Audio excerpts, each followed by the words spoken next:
The film begins by showing the situation in front of a prison gate, where a warden named Satan is seen standing in formation, explaining that the prison under his supervision is Kanta Prison, a facility exclusively for inmates serving life sentences or facing the death penalty. Within the prison, the inmates are given the opportunity to earn their freedom by fighting to become the best among them. At the same time, a prisoner is seen being prayed over by a monk before the prisoner is taken to an execution room, where they are forced to accept their fate. On the other hand, Charlie and Wells are conducting an investigation at a place where the homeless reside. At that moment, Charlie notices a thug extorting another homeless person, prompting her to immediately get out of the car to stop it, despite Wells having already warned her. Unexpectedly, when Charlie threatens to report the thug to the police with video evidence, the man retaliates by threatening Charlie with a knife he is holding. Fortunately, using her martial arts skills, Charlie manages to subdue the thug. Even when the thug brings his friends, they are unable to overpower her. Before the situation escalates further, Wells quickly stops Charlie because he has already reported the criminal activity to the police, and the two of them must quickly flee from the scene. The next day, Charlie is summoned by her editor-in-chief, Liz, because she was caught fighting the thug earlier. As a result, the news that should have been focused on the investigation shifted to stories about Charlie beating up the thugs. Even though Charlie explained that she only wanted to help someone being threatened, Liz still punishes her by giving her 2 weeks of forced leave. Moreover, it turns out that the investigation Charlie had been working on for a long time has to be stopped because it is considered fake news. In the end, Liz tells Charlie that none of this would have happened if she could control her emotions. After leaving the office, Charlie heads to a rundown boxing gym, where she trains with a man named Jack, who is both the owner of the gym and her brother. After training, Jack explains to Charlie that he has succeeded in getting Venom Corporation interested in developing his gym, provided he continues to win in matches. Therefore, Jack invites Charlie to talk in his office, as he asks for her help to meet with and seek approval from Max, their biological father, to transfer the gym's ownership from their late mother to both of them. However, Charlie refuses because she considers their father to be a bad person for being imprisoned overseas and abandoning them since they were children. Jack, on the other hand, sees their father as a good gym manager when he was younger. Despite this, Jack has secretly bought tickets for the two of them, forcing Charlie to meet their father, who has been imprisoned abroad for 20 years. The next day, Charlie leaves her house and Kat in Wells' care before leaving. Charlie also explains her situation, where she is going to visit her father, who is imprisoned in Kanta Prison. However, before heading to the prison, Charlie and Jack will first stop in Bangkok to stay at a hotel. Additionally, during her week abroad, Charlie asks Wells to report on the progress of the investigation, although Wells reminds her that her actions are outside company protocol and could get her fired. Soon after, Jack and Charlie depart for Bangkok, where they enjoy local cuisine. Despite this, during the trip, Charlie is still upset that her investigation was abruptly halted, forcing her into mandatory leave. In response, Jack tries to cheer her up by treating their trip to Bangkok as a vacation for her. Soon after, they begin their journey to Kanta Prison, which takes 3 hours by tuk-tuk. Upon arriving at Kanta, Jack and Charlie finally meet Max, who is serving his prison sentence. At that moment, Jack pleads with Charlie to stay with him during the meeting with Max, knowing her clear reluctance toward the encounter. Max and Jack start talking awkwardly, as it has been years since they last met. However, when Jack explains that their mother passed away after being hit by a car, Max shows no sympathy. Instead, he expresses his comfort living in prison, which immediately disgusts Charlie, causing her to leave the room. Afterward, Max shows Jack a photo of Jack and Charlie when they were young, while expressing how much he misses them. At that moment, Jack explains that he is now continuing the family gym business and reveals the purpose of his visit, to ask Max to sign papers to transfer ownership of the gym to his children. Unfortunately, the request is not warmly received.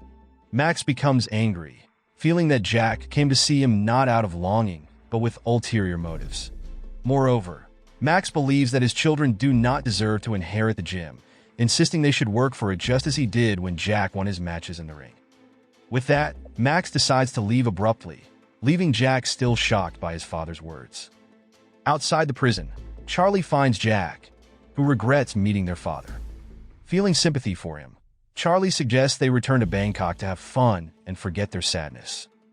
Meanwhile, inside the prison, Max casually walks into a special room where illegal kickboxing matches between inmates are held, managed by the prison warden.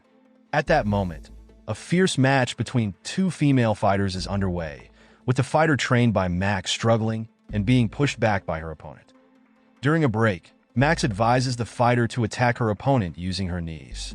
Hearing this, the female fighter launches a series of knee strikes, eventually winning the match. At the same time, two young men are seen recording the fight. The story shifts to a commercial for a match called Death Row, where the host explains that there are only two ways out of Kanta prison.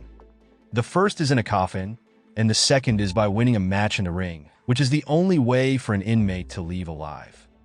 Additionally, these inmate fights can be watched on a live streaming app. Not long after, while walking through the prison, Max overhears the commercial, which comes from a room that has been turned into a broadcasting studio. Inside the room, Satan is seen with two men named Kukrit and Satra, who are the two young men previously recording the prison fights and are revealed to be Satan's nephews. Kukrit and Satra then explain that their arrival at the prison is to create a show featuring inmate fights that could generate a lot of money. However, the fights so far have failed to attract much attention on social media because they are too monotonous and focus solely on the matches. Because of this, Satan explains that he will grant Max freedom if he can meet the needs of his two nephews, who require a foreigner to play the role of a villain in their fight show. Meanwhile, in Bangkok, Jack and Charlie are seen enjoying their vacation. While relaxing at the hotel, Jack suddenly receives a phone call from Kanta prison, coming from his father. As a result, Jack and Charlie immediately return to the prison. However, before meeting Max, they are asked by the guard on duty to hand over their belongings for inspection.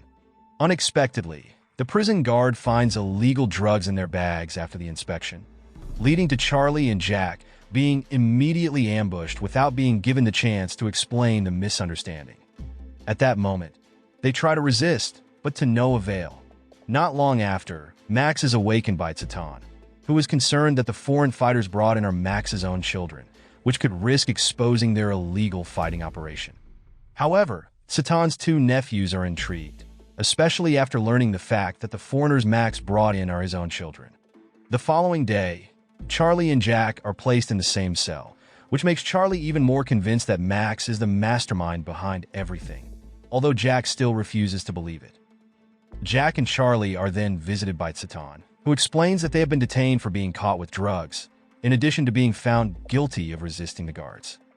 As a result, Satan quickly explains that the only way for them to be freed from the prison is by fighting. At the same time, their conversation is being recorded by Kukrit and Satra via CCTV. Afterward, Jack and Charlie are taken to separate areas by the prison guards, with Jack being brought to the inmates' training area. At that moment, Jack immediately observes the prisoners, who view him as a new foreigner in the prison. Soon after, a man named Simon, who has been in the prison for some time, explains the real situation inside. Simon also points out a monk who is often seen around the prison, noting that when the monk heads toward the room at the end of the prison, it usually means someone is about to be executed. Afterward, Jack notices three men who seem to dislike foreigners, and the three of them begin extorting him. When Jack fights back, a brawl breaks out between them. Fortunately, with his combat skills, Jack easily defeats the three thugs, though he is eventually separated by the prison guards. At the same time, Max watches the fight from a distance, feeling proud of his son. Meanwhile, in the women's prison, Charlie is standing in line for her meal. During that time, Charlie begins to get acquainted with Uma, a fellow female inmate who explains the prison situation, where everything must be bought with cigarettes. Additionally, the only way to get free meals is by participating in the illegal fights. As a result, Uma explains to Charlie that her current situation offers no chance of freedom, except through fighting. While waiting in line to wash dishes, Uma tells Charlie about Max, who trains in kickboxing and has proposed the idea of freedom as a prize to Satan. As a result, Max is also considered the closest inmate to Satan, to the point where he's been given a special prison cell. As they chat, two women approach from behind and intentionally bump into Charlie, clearly not liking her presence in the prison. After that, Charlie starts getting harassed by the two inmates, unaware that she knows how to fight. After the guards break up the situation, it is revealed that Charlie is being watched via CCTV by Kukrit and Satra. Because of this, they begin to see Charlie as a suitable antagonist for their upcoming fight event. Later that night, Charlie and Jack, who are in their cell, are visited by Max. At that moment, Charlie angrily confronts Max, demanding that he ask Satan to free both of them. Unfortunately, Max explains that they have no choice but to comply with Satan's demand to fight if they want to be released from prison. Hearing Max's words, Jack starts to realize that Charlie was right about their father being a terrible person. As a result, Charlie calms Jack, who is filled with regret. They also begin to suspect that something is seriously wrong with the prison system that is forcing them to fight in kickboxing matches. The story then shifts to a promotional ad for a kickboxing competition that introduces a male fighter named Lamsongkram Senchai, the reigning champion of the prison. Known for his fearless fighting history, there is also a female fighter named Jija Aramdi, the reigning female champion, who was forced to join the brutal tournament in order to get out of prison and reunite with her family. The next day, Jack and Charlie are brought to the training area, where Charlie meets Simon, who agrees to take them to the dining area. At that time, Charlie sees Jija and her local fighters, who once fought with her. Soon after, Max approaches Charlie and Jack, explaining that he is still an inmate himself, but has been granted more freedom. He also tells them he can free them both if they agree to participate in the fights. With no other option, Jack and Charlie agree, on the condition that they are placed in the same cell and receive the same privileges as other fighters. After their request is granted, Jack and Charlie begin training, although they face discrimination from the local fighters. In the broadcasting studio, Kukrit and Satra are seen editing fake footage to make Charlie and Jack appear as villains. They also decide to broadcast the fight exclusively in the Asian market and start spreading false story about Charlie and Jack as criminals. Later, at the training area, Jack and Charlie arrive late, having just been released by the guards, which angers Max. With limited time, Jack and Charlie are immediately ordered to warm up by running. Afterward, Max meets with Satan to negotiate, explaining that if his children win the fight, they must both be freed. Satan agrees, but also warns that if Jack and Charlie lose the match, he will execute both of Max's children. On the other hand, Wells is seen meeting with Liz to explain that the investigation he conducted with Charlie actually has evidence. However, Charlie doesn't know this because she is currently in Thailand with Jack. Additionally, Liz was unaware that Charlie was in Thailand, which makes Wells start to worry, as she was supposed to be at the office that day. Back in the prison, Satan is gathering his two nephews and Max. At that moment, Max is shown a video promoting the first match for Jack and Charlie, even though neither of them is ready to fight. However, because Satan insists, Max has no choice but to follow his demand. At the training grounds, the monk arrives once again, so Simon explains to a confused Charlie that the monk's arrival signals an upcoming execution. Previously, executions at the prison were carried out by shooting the prisoners from behind, so they wouldn't be haunted, but the method has since changed to lethal injection. After the execution, the body is placed outside the prison for the family to collect, but if no one claims it, the monk performs a cremation. Shortly after, as Jack and Charlie rest, Max comes to inform them that their first match tomorrow will be against Lek and Netra. Max then explains that if they win, they'll be one step closer to freedom, but if they lose, their lives will end then and there. Elsewhere, a worried Wells tries calling the hotel where Charlie is staying. However, when he asks the hotel staff for confirmation, he is informed that they have already left the hotel and left their bags behind. Back in the prison, Jack begins his first match against Lek, with both sides exchanging blows in an evenly matched fight. During a break, Max reminds Jack to target Lek's head as he keeps ducking. Following his father's advice, Jack resumes the match and delivers repeated blows to Lek's head, eventually defeating him with ease. Because of this, Satan storms out of the arena in anger. Meanwhile, Kukrit and Satra are pleased with the match, as it has attracted many viewers. At the same time, Satan asks whether Charlie will be as good in her fight as Jack was. According to his nephews, Charlie needs to look competitive to draw even more viewers. Finally, the match between Charlie and Netra begins. During the fight, Charlie appears hesitant about her ability to face Netra, and her lack of confidence leads to her being repeatedly attacked. However, after receiving advice from her coach, Charlie starts to retaliate and eventually defeats Netra with a flurry of attacks. Not long after, Charlie, bruised and battered, returns to the cell where Jack is waiting for her. At that moment, Jack comforts Charlie, who is still shaken from the previous fight, and reassures her that they will both survive the deadly prison. The next day, at the training grounds, Simon informs Charlie and Jack that Max wants to meet with them. At that moment, Max congratulates his two children. In addition, Max also asks them to trust him, as he knows all the fighters in the prison and promises to help them both get out of there. After the conversation, Jack and Charlie resume their training. 5 days later, Wells arrives in Bangkok, where he immediately goes to the same hotel where Jack and Charlie were staying. Meanwhile, in the prison, Cookrit and Satra explain that they must hold the premiere match this week as it has attracted wealthy clients.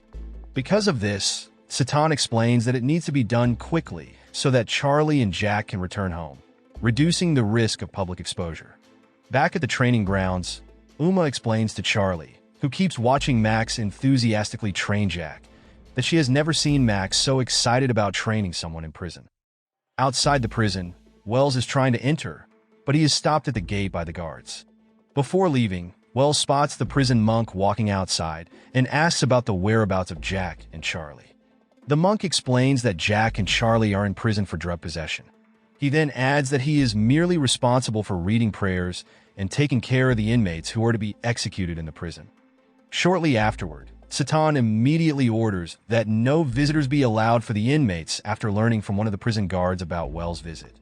In addition, Satan orders that all recordings of Wells be collected.